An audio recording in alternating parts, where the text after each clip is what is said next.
Hello everyone, welcome to Guruji Uttarakhandian Vedanshi learning classes. तो आप में से बहुत सारे लोग लैब असिस्टेंट एग्जाम की प्रिपरेशन कर रहे होंगे। अगर आप लोग लैब असिस्टेंट एग्जाम की प्रिपरेशन कर रहे हैं तो इससे रिलेटेड एक कोर्स हमारी वेदांशी लर्निंग ऐप पर चल रहा है। आप वहाँ पर जाकर इस कोर्स की डिटेल्स को चेक कर सकते हैं। इसके लिए आपको क्या करना है, आपको बस गूगल प्ले स्टोर पे जाना है, वहाँ से वेदांशी लर्निंग ऐप को डाउनलोड करना है और वहाँ पर जाकर इस कोर्स की डिटेल्स को चेक करना है। इसके अलावा अगर आप हमारे ऑफलाइन बैचेस में पढ़ना चाहते हैं तो आप हमारे सेंटर को विजिट कर सकते हैं। हमारा सेंटर हल्द्वानी में कुसुमखेड़ा चौराहा पर हनुमान मंदिर के पास है। वेदांशी अकेडमी के नाम से आप यहाँ आइए और ऑफलाइन बैचेस के बारे में भी आप इंक्वायरी कर सकते हैं और आप यहाँ पर बैठ कर पढ़ भी सकते हैं। तो चलिए अब हम बात करते हैं लैब असिस्टेंट का ही आपका एक टॉपिक है फ्रिडलिक आइसोथर्म। ठीक है, फ्रिडलिक का संतापी वक्र। अब देखिए यहाँ पर हमने एड्जॉर्प्शन की बात करी थी एक पिछले वीडियो में। एड्जॉर्प्शन क्या होता है आपका, अगर मैं सिंपल यहाँ पर बनाऊँ, अगर कोई यहाँ पर मेरा सब्सटेंस है, उसके ऊपर क्या है, दूसरे सब्सटेंस के पार्टिकल्स आके इसके सरफेस के ऊपर, इसकी सतह के ऊपर चिपक जाते हैं। ठीक है, इसकी सतह के ऊपर यहाँ पर आके ये सब चिपक जाएंगे और इसी को हम क्या कहते हैं, एड्जॉर्प्शन। ठीक है, एब्जॉर्प्शन में अंदर चला जाता है, एड्जॉर्प्शन में सिर्फ सतह के ऊपर पार्टिकल्स चिपक जाते हैं। इसको हम क्या बोल रहे थे, ये है हमारा एड्जॉर्बेंट। ठीक है, अधिशोषक हिंदी में कहेंगे इसे। और जो पार्टिकल्स चिपक रहे हैं वो क्या है, हमारे एड्जॉर्बेट। ठीक है, एड्जॉर्बेट, अधिशोष्य। और इस प्रक्रिया को क्या कहते हैं, अधिशोषण कहते हैं।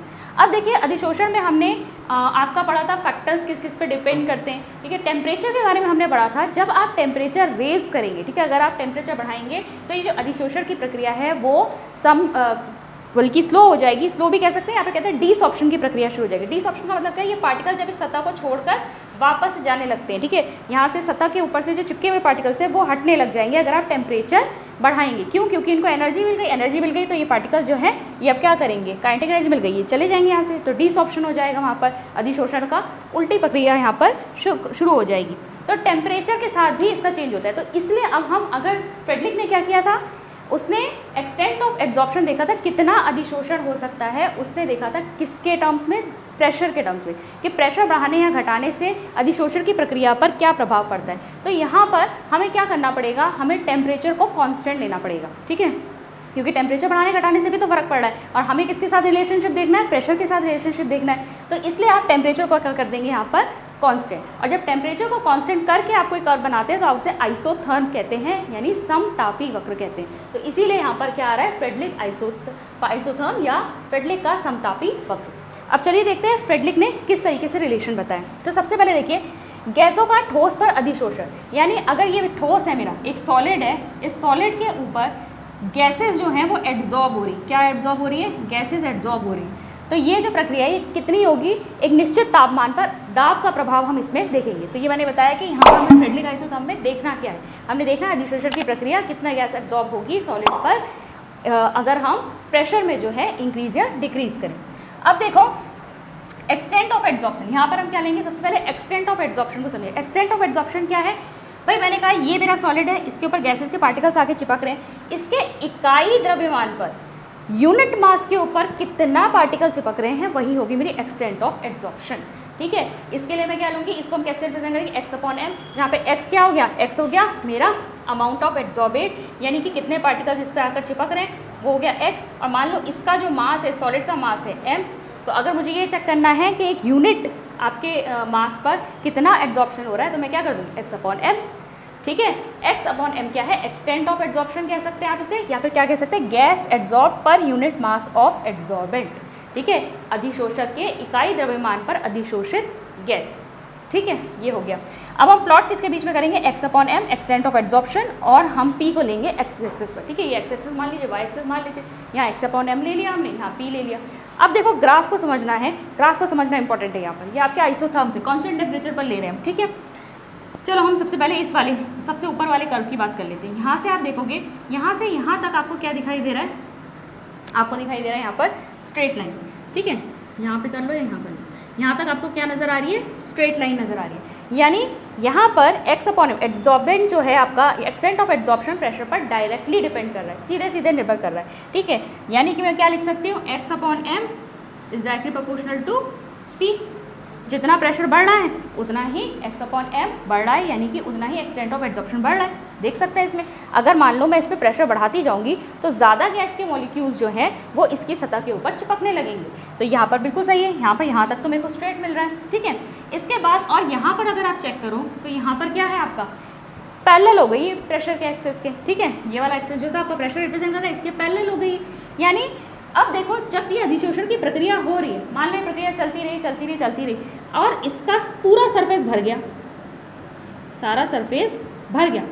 अब इसके बाद जगह ही नहीं है अधिशोषित करने की। अब गैस कितनी भी हो, कितना भी आप प्रेशर लगा लो, जब उसके बाद जगह ही नहीं है, सरफेस ही नहीं है कि वो उस पर एब्जॉर्प्शन कर पाए, तो वहाँ पर क्या आ जाएगा, वो सैचुरेशन पॉइंट आ चुका है उसका। तो वहाँ पर आप प्रेशर बढ़ाएं या ना बढ़ाएं उससे कोई फर्क नहीं पड़ता, जितना एब्जॉर्प्शन है उतना ही रहेगा। तो ये इंडिपेंडेंट हो गया प्रेशर से, इंडिपेंडेंट हो गया। यानी हम क्या लिख सकते हैं, x/m is directly proportional to p⁻0। p⁻0 का मतलब क्या है, किसी भी चीज़ की पावर 0 होती है तो क्या हो जाता है, वो 1 हो जाता है। क्या हो जाता है, 1 हो जाता है। तो इसका मतलब प्रेशर से इंडिपेंडेंट है, प्रेशर बढ़ाओ घटाओ उससे कोई मतलब नहीं है, ये अब सीधे हो चुका है, ठीक है, प्रेशर पर निर्भर कर ही रहा।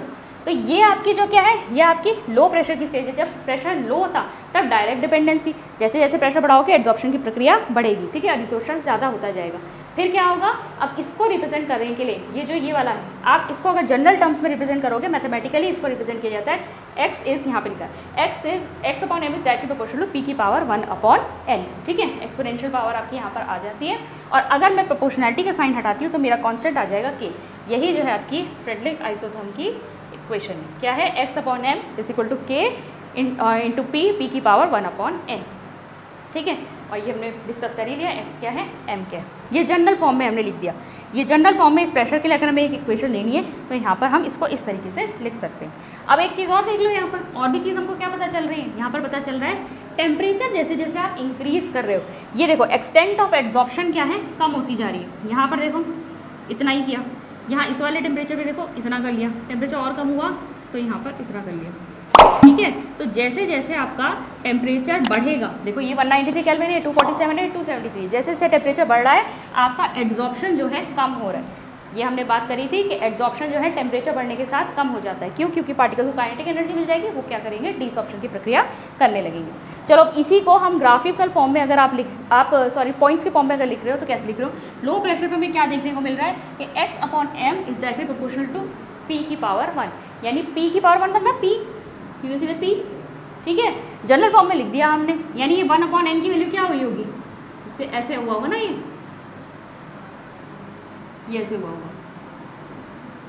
p⁻1/1, तो ये क्या आ जाएगा, x/m proportional to p⁻1।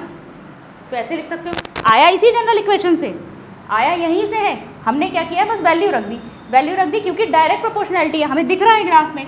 Low pressure पे क्या है, जैसे जैसे प्रेशर बढ़ रहा है वैसे वैसे एक्सटेंट ऑफ एब्जॉर्प्शन बढ़ रहा है, तो डायरेक्ट प्रोपोर्शनैलिटी आ गई वहाँ पे, ये आ गया डायरेक्ट प्रोपोर्शनैलिटी आपकी, ठीक है। अब सेकंड हम इंटरमीडिएट स्टेज में देखें इसमें, तो यहाँ आपकी कोई वैल्यू आएगी, वो वैल्यू हमारी कुछ भी हो सकती है, किसके, लेकिन वो वैल्यू किसके बीच में लाई करेगी, 0 से लेकर 1 के बीच में लाई करेगी, ठीक है। लो प्रेशर पे आपकी वैल्यू क्या आ रही थी, p⁻1। हाई प्रेशर पे आपकी वैल्यू क्या आएगी, p⁻0। क्यों, क्योंकि इंडिपेंडेंट हो जाता है, ठीक है, फिर निर्भर ही नहीं करता x/m, एक्सटेंट ऑफ एब्जॉर्प्शन निर्भर नहीं करता हाई प्रेशर पर, प्रेशर, ठीक है, हाई प्रेशर पर जो है प्रेशर के ऊपर निर्भर नहीं करेगा। तो यहाँ पर आपकी ये वैल्यू आ जाती है। और जनरल फॉर्म में अगर इंटरमीडिएट स्टेज पे देखें तो आपकी ये वैल्यू आती है। तो ये आपकी जनरल इक्वेशन हो गई। वैल्यू आपकी 1/n की कहाँ से कहाँ के बीच में लाई कर रही है, 0 से 1 के बीच में लाई कर रही है, ठीक है। हाई प्रेशर पे हमने एक और चीज़ बता दी, यहाँ पर क्या हो जाता है, हाई प्रेशर पे क्यों इंडिपेंडेंट हो जाता है, क्योंकि वहाँ पे सैचुरेशन स्टेट आ गई है, संतृप्त अवस्था आ गई। अब देखो ये हमने देख लिया, इसके बाद अब वेरिफिकेशन देख लेते हैं कि फ्रेडरिक एड्सॉर्प्शन आइसोथर्म जो है वो वेरीफाइड है, कितना वैध है वो, ठीक है, उसकी वैधता चेक कर लेते हैं। तो क्या कर सकते हो, एक काम करो, इसके ऊपर लॉग ले लो, इसको मिटा देते हैं यहाँ से,